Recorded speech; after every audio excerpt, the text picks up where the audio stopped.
शिवसेना ठाकरे गटाचे पक्षप्रमुख तसंच माजी मुख्यमंत्री उद्धव ठाकरे यांच्या वाढदिवसानिमित्त अकोट शहरात शिवसेना ठाकरे गट, युवा सेना आणि शिवसेना महिला आघाडी यांच्या वतीनं विविध समाजोपयोगी उपक्रमांचं आयोजन करण्यात आलं।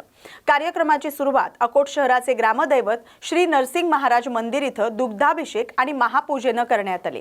यावेळी उद्धव ठाकरे यांना उत्तम आरोग्य, दीर्घायुष्य लाभावं तसंच राज्याच्या प्रगतीसाठी प्रार्थना करण्यात आली।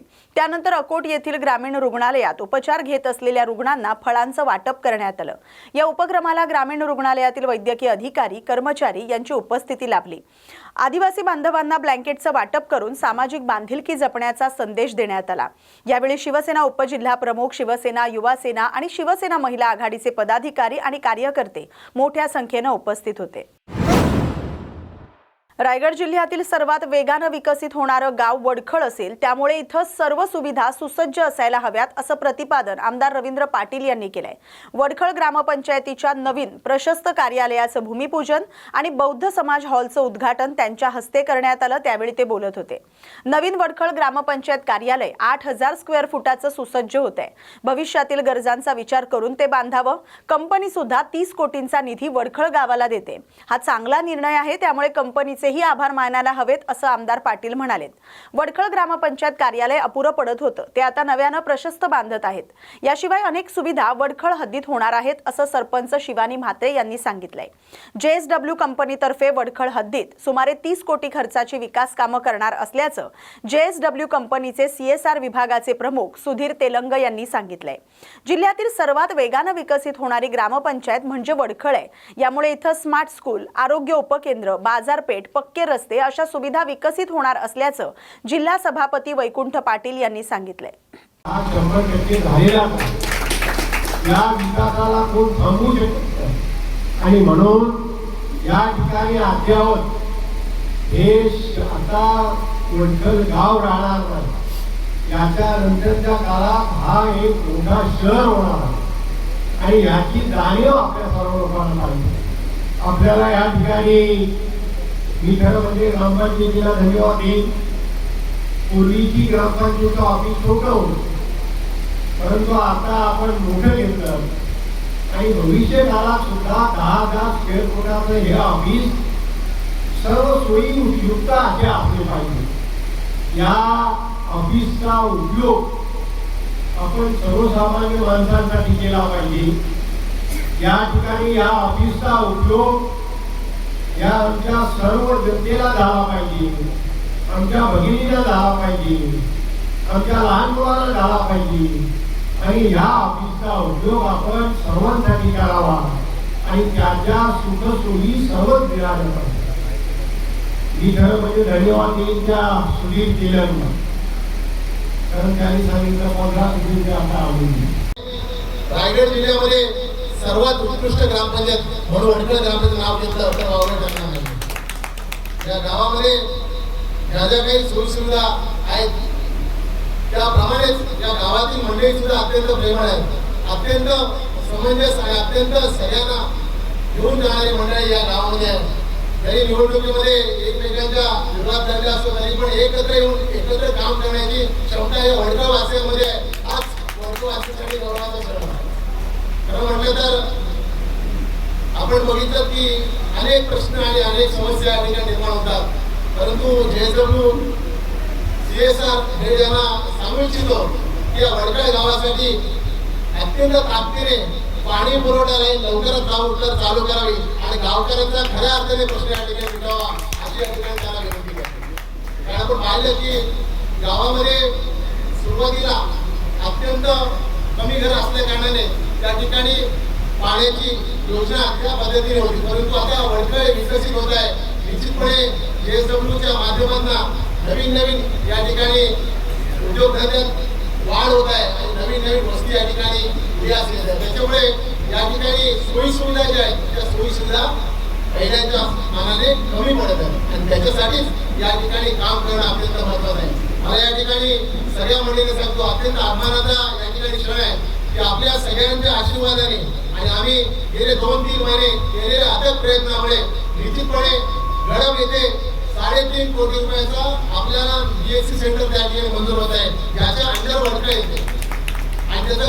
सुद्धा येत्या काळात होणार आहे. परंतु त्याबरोबरच या तालुक्यातील दुसरी PSC सेंटर म्हणजे जुने कालव्याची जे PSC सेंटर ते सुद्धा त्या ठिकाणी मंजूर झालं आहे. त्याच्यामुळे तालुक्यामध्ये 2 प्राथमिक आरोग्य केंद्र या ठिकाणी मंजूर झाले. परंतु इथपर्यंत न थांबता येत्या काळामध्ये वडखळ गावामध्ये सुद्धा नूतन सब सेंटर उपकेंद्र सुद्धा या ठिकाणी उभारलं जाईल असे या ठिकाणी सांगू इच्छितो. ऐतिहासिक असा आहे. आपल्या ग्रुप ग्रामपंचायत वडखळ या नूतन इमारतीचे भूमिपूजन सोहळा आज मोठ्या उत्साहाने पार पडला आहे. या प्रसंगी मी तुम्हा सर्वांचे मनपूर्वक आभार मानते. मी पदभार स्वीकारल्यापासून ग्रामपंचायत कार्यालयाची कामाची व्याप्ती पाहता आमच्या असे लक्षात आले की सध्याचे कार्यालय खूप अपुरे पडत आहे. नागरिकांना दर्जेदार आणि जलसेवा मिळवण्यासाठी सुसज्ज इमारतीची गरज होती. याच उद्दिष्टाने राष्ट्रीय ग्राम स्वराज्य अभियान या योजनेअंतर्गत सुमारे 25 लाख रुपयाचे निधी व ग्रामपंचायत व CSR निधीतून आपण या नूतन ग्रामपंचायतीचे इमारतीचे बांधकाम पूर्ण करणार आहोत. आज अत्यंत अभिमानाने सांगावेसे वाटते की गेल्या काही काळात खूप आमच्या माध्यमातून आणि सर्व सहकार्यांच्या मदतीने वडखळ ग्रामपंचायतीने विविध क्षेत्रात उल्लेखनीय कामगिरी करून दाखवली आहे.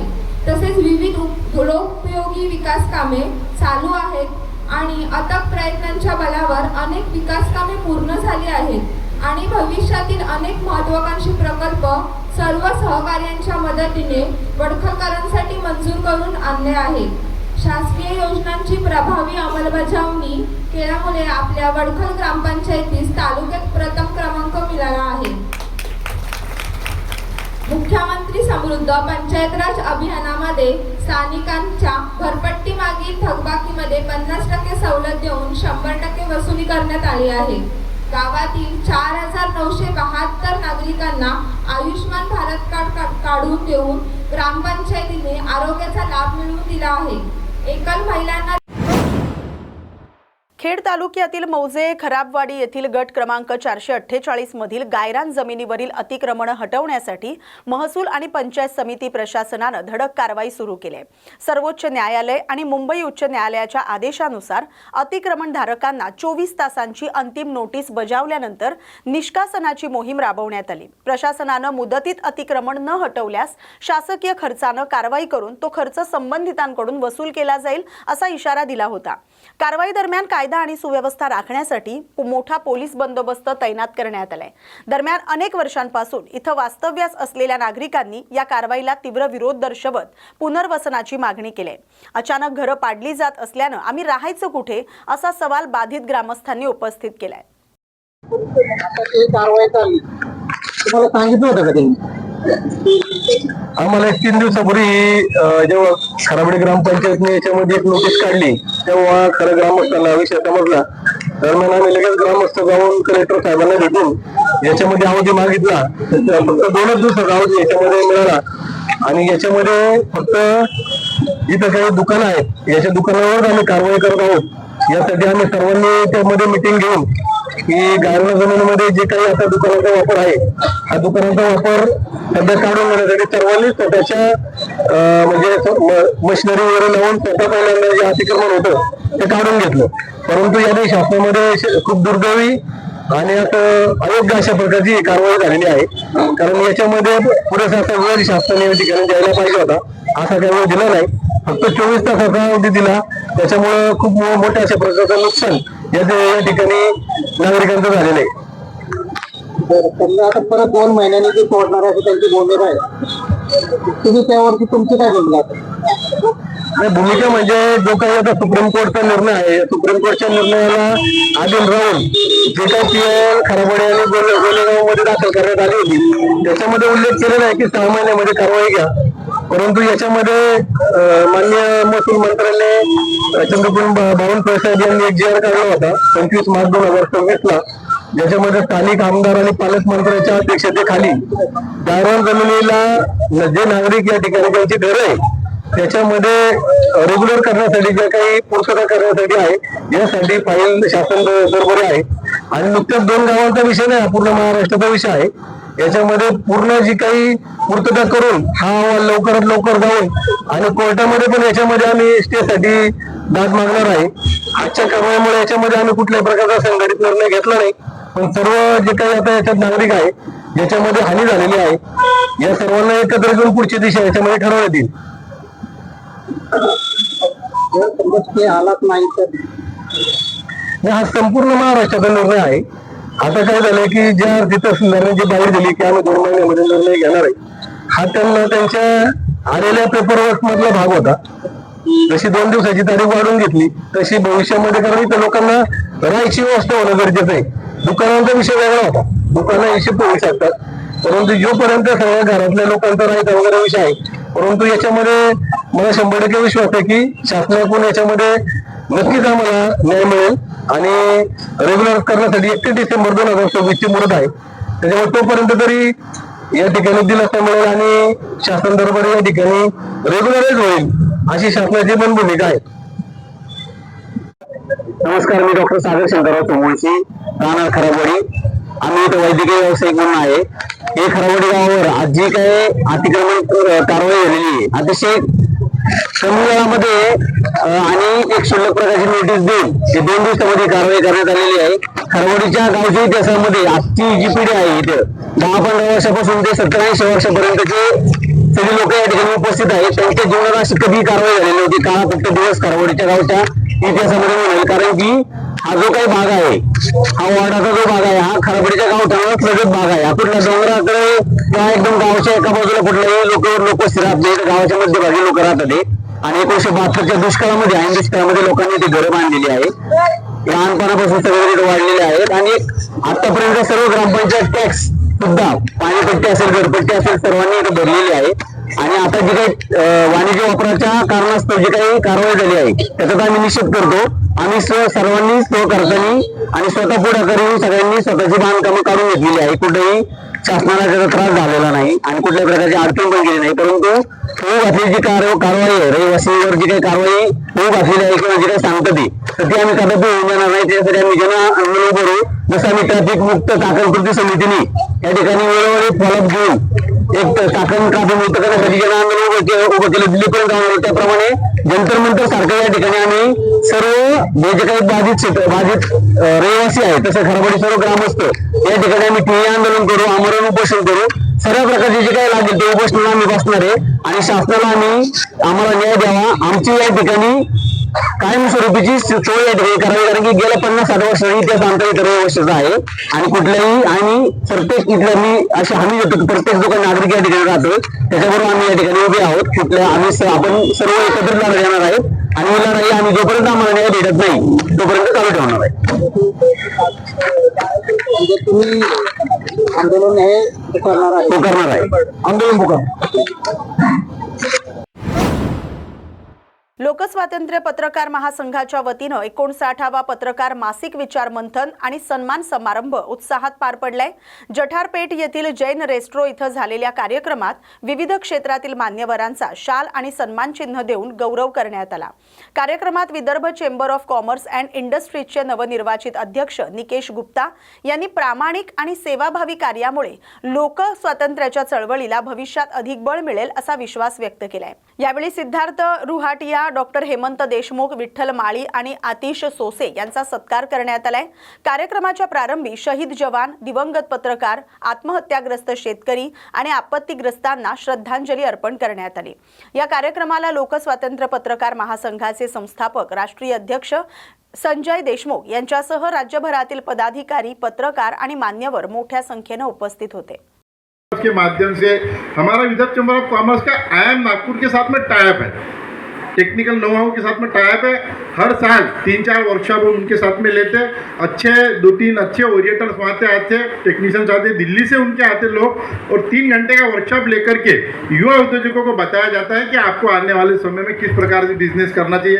अभी आने वाले 22 अगस्त को AI से संबंधित हमने एक स्वाति शिरोडकर करके बम्बई की एक अच्छी महिला उद्योजक है, उनको हमने बुलाया है. उसका भी एक बड़ा सेमिनार अकोला में हम 22 अगस्त को लेने विदर्भ चैम्बर ऑफ कॉमर्स के बारे में जा रहा है. उसके अलावा भी मैं हमेशा जब भी मेरे वक्तव्य में युवाओं से मैं मिलता हूँ तो उनको मैं कहता हूँ कि आपको अपने व्यापार में अपग्रेडेशन और अपडेशन करना पड़ेगा, नहीं तो आप पिछड़ जाओगे.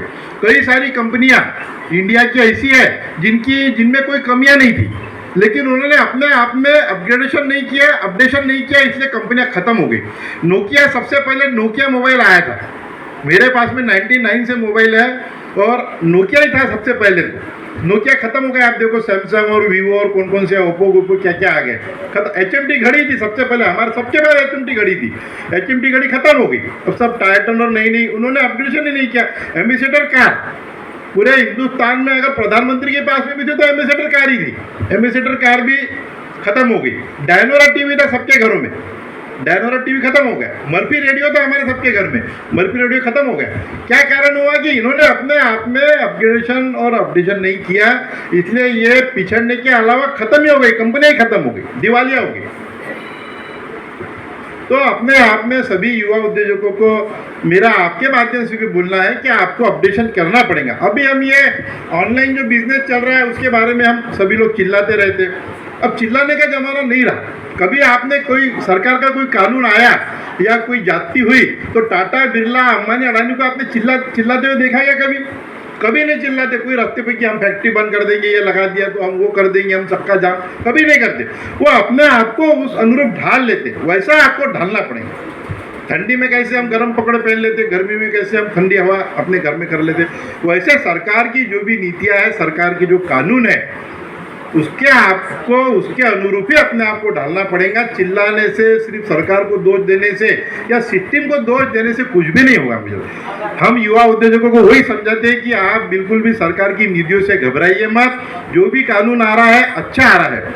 अभी फूड वालों का जो कानून अभी तुकाराम मुंडे ने, अभी लोगों को नाराजी है, हमारे उद्योजकों में भी बहुत नाराजी थी, काफ़ी चेंबर में जमा हुई, उन्होंने धाड़ मारी। तो मतलब भाई जहाँ उन्होंने धाड़ मारी वहाँ गंदगी थी ना, वहाँ पे गंदगी नहीं थी क्या? गंदगी वहाँ पे आप कबूल करो, आप गंदगी को साफ करो, अब अच्छी चीज़ वापरो। जिसके यहाँ अच्छा काम हो रहा है उसका धाड़ मारी क्या उन्होंने? नहीं मारी।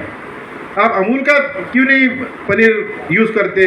अब 20 रुपये आपकी सब्जी की रेट बढ़ा दीजिए, 150 की जगह 170 कर दो। पनीर तुम अमूल का ही वापरो। यानी जितनी खपत पनीर की हिंदुस्तान में है उसका 70% भी प्रोडक्शन नहीं है, तो फिर 30% पनीर कहाँ से आ रहा है? कहाँ से आ रहा है? घी जितना बताते ये देशी घी अभी इतना सेल बताते ना, उसका 70% भी इंडिया में बन रहा नहीं, तो 30% कहाँ से आ रहा है? तो निश्चित सरकार की इन जो कड़ाई का आप स्वागत कीजिए। सरकार ने अब GST लाया सरकार ने। मैं आपको बताता, GST लगने के बाद में मेरा व्यापार 4 टाइम्स बढ़ गया, क्योंकि मैं पूरा पक्के में लाता था, पक्के में बेचता था। लेकिन और भी कुछ लोग ऐसे थे व्यापारी जो कच्चे में लाते थे, कच्चे में बेचते थे। अब मेरा माल महंगा हो गया टैक्स लगने से। लेकिन जब GST की सरकार ने जब मेरा टैक्स लग के मैं बेचता था तो मेरा माल कम बिकता था। कोई आदमी था वो 100 रुपये में बेचता था, मैं टैक्स लगा के 115 में बेचता था, तो मेरा माल कम बिकता था। लेकिन जब GST लगा तो सबसे ज़्यादा फायदा उसका मेरे को हुआ, क्योंकि मैं उसका आदी था पहले से टैक्स भर करके माल बेचने का, तो मेरा व्यापार 4 टाइम्स बढ़ा। और जो कच्चे में माल जो पूरा काम कच्चे में करते तो उनका धंधा आधा भी नहीं रहा। तो जब भी सरकार की ऐसी स्कीम्स आएंगी, जो भी कड़ाई आएंगी, वो अच्छे व्यापारियों के लिए फायदेमंद रहेंगी और गलत व्यापारियों के अहित में रहेंगी। तो निश्चित उसका हमने स्वागत करना चाहिए।